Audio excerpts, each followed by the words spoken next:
आज देश भर में भगवान जगन्नाथ की विश्व प्रसिद्ध रथ यात्रा निकाली जा रही है। उड़ीसा के पुरी और गुजरात के अहमदाबाद में भगवान जगन्नाथ की रथ यात्रा में शामिल होने के लिए दुनिया भर से बड़ी संख्या में श्रद्धालु पहुंचे हैं। रथ यात्रा के दौरान भगवान जगन्नाथ, बड़े भाई बलभद्र और उनकी बहन सुभद्रा लकड़ी से बने विशाल रथों में सवार होकर अपनी मौसी के घर गुंडीचा मंदिर जाते हैं और 7 दिनों तक वहां रहने के बाद अपने मंदिर वापस लौट आते हैं।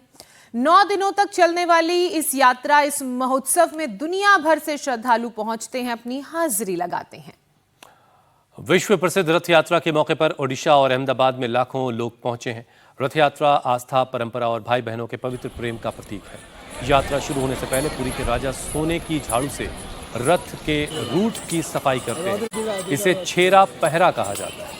पुरी में भगवान जगन्नाथ की रथ यात्रा की पूरी तैयारी हो चुकी है। देश और दुनिया से लाखों लोग पहुंच चुके हैं। हालांकि आज पुरी में रुक रुक कर बारिश हो रही है, लेकिन लोगों का जोश हाई है। सुबह जगन्नाथ मंदिर में मंगला आरती हुई।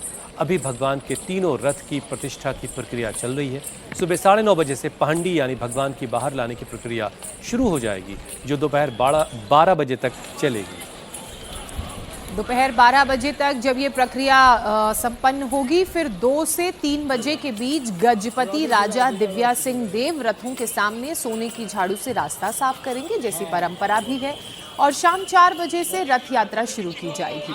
भगवान जगन्नाथ भाई बलभद्र और बहन सुभद्रा के साथ अपनी मौसी के घर गुंडीचा जाएंगे। कुछ दिन वहां प्रवास करने के बाद फिर वापस अपने अपने मंदिरों में आएंगे। लेकिन ये जो महोत्सव है, इसको लेकर लोगों में कितना उत्साह है, वो तस्वीरों में ही देखते बन रहा है।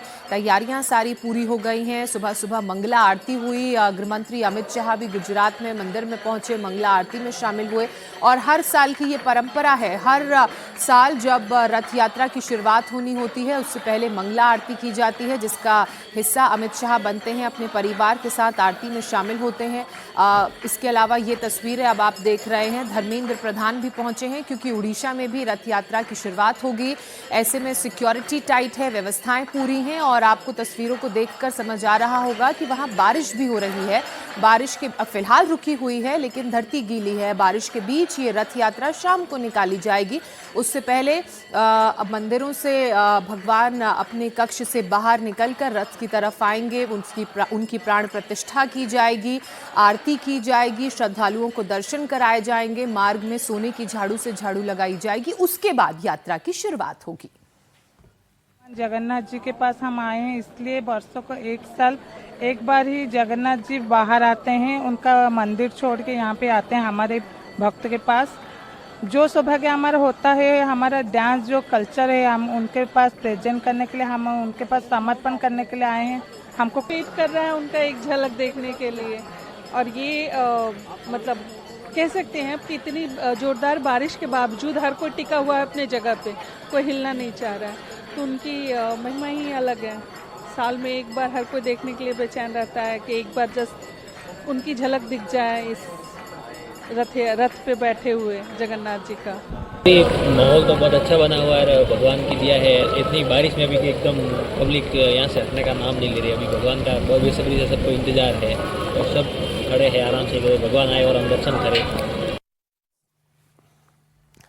भगवान जगन्नाथ की रथ यात्रा के मौके पर पुरी में समंदर के किनारे सैंड आर्टिस्ट सुदर्शन पटनायक ने शानदार भगवान जगन्नाथ की मूर्ति उकेरी है, जिसे देखने के लिए सैकड़ों लोग समंदर के किनारे पहुंच रहे हैं।